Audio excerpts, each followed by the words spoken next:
तो हाल ही में रिलीज हुए वॉर 2 के डिसअपॉइंटिंग टीजर ने एक बार फिर ये साबित कर दिया कि आखिर क्यों वाईआरएफ की ये जबरदस्ती वाली स्पाई यूनिवर्स सिर्फ एक गिमिक से ज्यादा और कुछ नहीं है। एक अच्छे प्लॉट या स्टोरी से ज्यादा सिर्फ नरेशन को स्टाइलाइज बनाने और बड़े बड़े स्टार्स को कास्ट करने वाले वाईआरएफ को अभी तक यूनिवर्स बिल्ड करने का एक्चुअल मतलब समझ में ही नहीं आया। बस एक दिन बैठे बैठे इन्होंने ये सोच लिया कि अगर हॉलीवुड में मार्वल वाले सिनेमैटिक यूनिवर्स बना सकते हैं तो हम क्यों नहीं। बिना सर पैर वाली इस यूनिवर्स में हर पिक्चर के साथ खाली एक्टर्स ही बदले जा रहे हैं, बाकी फॉर्मूला बिल्कुल सेम। एक रॉ एजेंट जो पहले नेगेटिव था वो एंड तक आते आते पॉजिटिव बन जाएगा और जो पहले पॉजिटिव दिखाई दे रहा है वो बाद में नेगेटिव बन जाएगा। या फिर कोई एक और एक्स रॉ एजेंट अचानक से सामने विलन बनकर आ जाएगा जो एक एक करके रॉ के करंट एजेंट्स को मारने लग पड़ेगा टू टेक रिवेंज फ्रॉम रॉ। एंड फिर एंड में पठान, टाइगर और कबीर जैसे एजेंट्स मिलकर उस अचानक से प्रकट हुए पापा विलन से भिड़ने निकल पड़ेंगे और लो बन गया यूनिवर्स। भाई एक बात तो माननी पड़ेगी कि वाईआरएफ एक मामले में बहुत शाना है कि उन्हें ये बात अच्छे से पता है कि अगर स्क्रीन के ऊपर ऋतिक रोशन जैसा लार्जर देन लाइफ पर्सोना वाला एक्टर होगा तो कहीं ना कहीं उनकी ये मीडियोकर वाली राइटिंग ऑडियंस के गले उतर ही जाएगी। बस भाई हो सके तो इस बारी प्लीज पाकिस्तानी वाले एंगल से हाथ जुड़वा लेना। साफ शब्दों में बोलूं तो बॉलीवुड के लिए यूनिवर्स का मतलब बड़े बड़े स्टार्स को बिग स्क्रीन पर बस एक दूसरे से फेस ऑफ करवाना ही तो है। उन्हें आपस में स्लो मोशन में लड़ते हुए और एक दूसरे को अपना स्वैग दिखाते हुए देखो और बस खुश हो जाओ। इसके अलावा इनकी हर एक पिक्चर में जेम्स बॉन्ड वाली मूवीज की तरह हमेशा कोई नई एक्ट्रेस हॉट बिकनी अवतार में तुम्हें रिझाने के लिए उसमें होने ही वाली है।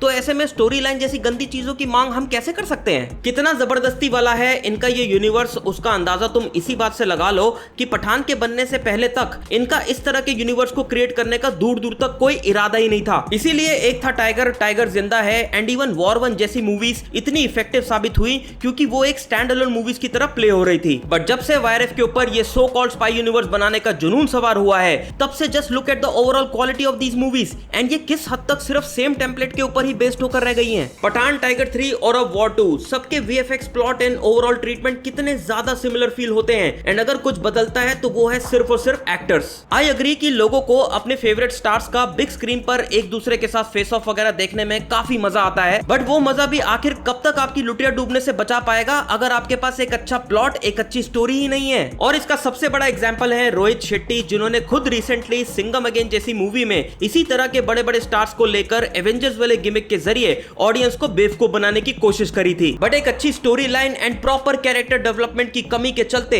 उस पिक्चर को बॉक्स ऑफिस पर अंडर परफॉर्म करने से खुद अजय देवगन, अक्षय कुमार और रणवीर सिंह जैसे बड़े बड़े एक्टर्स का कॉम्बिनेशन भी नहीं बचा पाया था। पूरी स्पाई यूनिवर्स में स्पाई वाली कोई बात ही नहीं है, as most of the time हमारे ये सेलिब्रिटी एजेंट्स एकदम खुले में चौड़ में ऑपरेट करते हैं, ना कोई गैजेट ना कोई फियर, बस जहां मौका मिलता है वहां मीडियोकर अनपॉलिश्ड वीएफएक्स वाले over the top action sequences घुसेड़ देते हैं। ऑनेस्टली मुझे अयान मुखर्जी जैसे डायरेक्टर से काफी उम्मीद थी कि वो वॉर 2 के साथ एक रिफ्रेशिंग टेक लेते हुए दिखाई देंगे इस यूनिवर्स में, बट अनफॉर्चुनेटली वॉर 2 के टीजर को देखने के बाद वो एक्सपेक्टेशन भी धरी की धरी रह गई। बिल्कुल पठान और वॉर 1 जैसा ही ट्रीटमेंट, एक्शन और एवरेज वीएफएक्स, बस एक्टर्स बदल दिए और उसमें भी जूनियर एनटीआर तो अभी से ही दूर दूर तक ऋतिक के सामने एकदम पानी कम चाय लग रहे हैं, मतलब नो मैच एट ऑल। एक तरफ ऋतिक का लड़कों को भी अपने घुटने पर लाकर गिरा देने वाला मैजिकल ऑरा और दूसरी तरफ ये लॉ, खैर छोड़ो। एंड कहने को इस साल की one of the highly anticipated movies में से एक होने वाली थी वॉर 2, बट इसके टीजर को देखकर तो ऐसा लग रहा है कि एक और कॉपी पेस्ट वाले मटेरियल से ज्यादा